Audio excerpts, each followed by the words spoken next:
Baik, terima kasih Anda masih bersama kami. Saya ke Pak Taufik dulu. Ini tadi Pak Ali sempat bilang ini kemungkinan jika kemarin-kemarin tidak ada apa-apa, tidak terjadi rusuh, berarti ada kemungkinan disusupi oleh pihak ketiga begitu.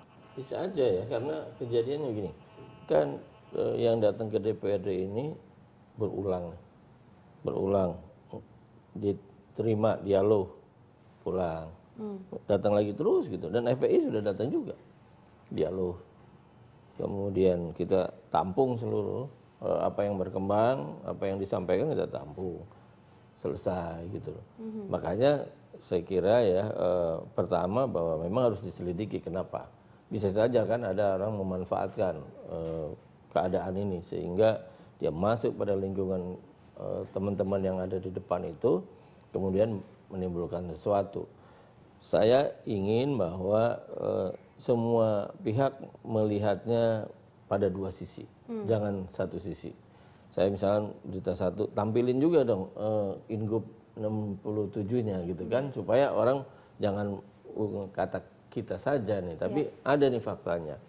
Nah, agar semua pihak tahu bahwa oh kenapa ini terjadi ini karena ada ini. Kalau nggak ada ini, enggak. Saya ingin ingatkan ya, FPI ketika kami mencalonkan Ahok jadi wakil gubernur, dia nggak ribut tuh, nggak datang ke partai kami, santai-santai aja, dia terima. Nah, kemudian muncul reaksi dari para tokoh agama Islam khususnya, ketika mulai ucapan ya yang dianggap mungkin tidak baik, dan terakhir ini Inggup ini. Berarti salah anggapan orang selama ini FPI sangat menentang Ahok berdasarkan karena bukan dari golongan Muslim begitu, tidak ya Pak ya? Buktinya mereka menerima saja waktu begitu. Saya membuktikan waktu kami mencalonkan Ahok menjadi wagub, kan kita yang calonin Ahok tuh. Nggak ada tuh reaksi dari FPI misalnya Gerindra kenapa begini, enggak.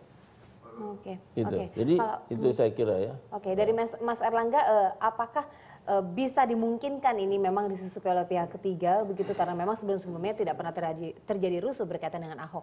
Sebenarnya kalau susup menyusup itu bisa saja, dimanapun bisa ada susup menyusup. Kepentingan-kepentingan tertentu bisa saja, bisa pada kepentingan di sisi yang masuk ke personil ya, di kepolisian bisa masuk di FPI juga bisa.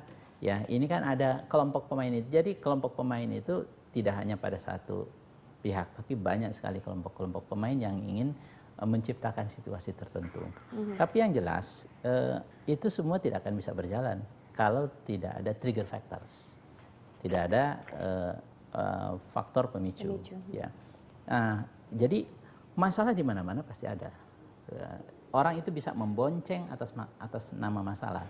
Tetapi kalau pemicunya nggak ada, ya maka akan mundur dengan sendiri, atau akan ibaratnya kalau benang itu sudah ini dikasih air saja langsung tunduk lagi dia lemas lagi kan gitu ya. Nah, ini menurut saya memang ya kajian-kajian khusus untuk makanya saya juga minta ke Pemda DKI, ke DPRD DKI juga memang DPRD harus punya kajian-kajian kultural yang secara sustain ya, untuk bisa memberikan banyak pertimbangan-pertimbangan kepada pemerintah DKI. Karena pemerintah daerah itu sebenarnya bukan hanya eksekutif, bukan hanya gubernur, tetapi juga adalah DPRD juga adalah masuk di dalam pemerintahan daerah. Di dalam undang-undangan berbunyi seperti itu. Jadi ini juga memang tidak hanya satu sisi. Nah, sekarang kan istilah kalau ini kayak Tom and Jerry ya. Tom and Jerry, satu kejar mengejar gitu ya, satu saling jahil menjahil kan gitu ya.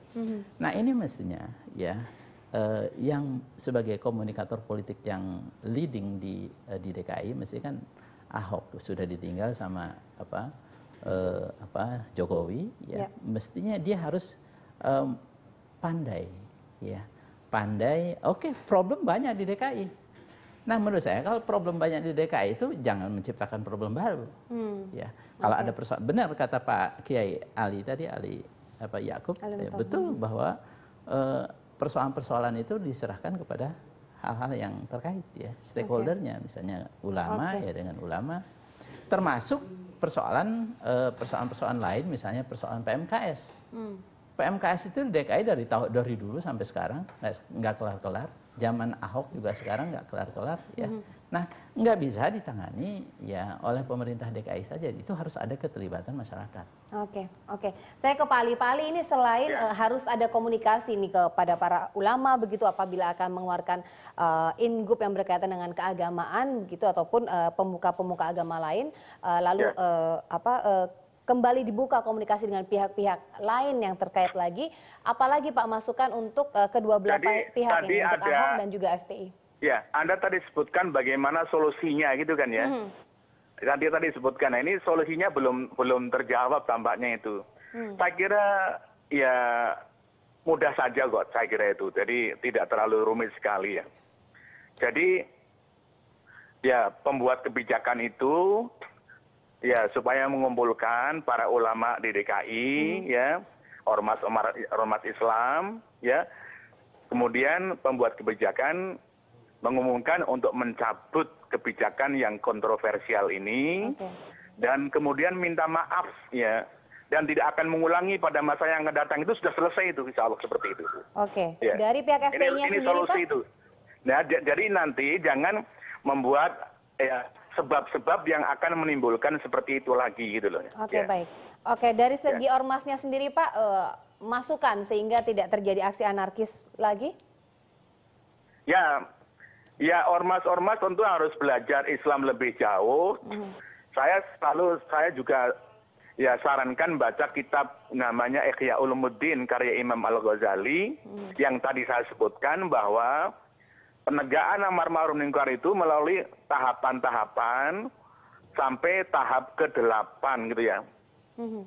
Nah, tetapi ada pembagian. Ya, pemerintah itu bagiannya ini, rakyat bagiannya ini gitu kan. Nah, rakyat itu hanya boleh menegakkan amar ma'ruf munkar dengan dua cara aja, yaitu memberitahu bahwa ini adalah kemungkaran dan menasihati. Selebihnya itu sampai memukul, sampai menahan, sampai memenjara, bahkan sampai memerangi, itu adalah wilayah pemerintah atau yang ditugasi oleh pemerintah. Itu terdapat dalam kitab-kitab ya yang sumbernya dari Al-Quran dan hadis itu. Gitu ya. Baik.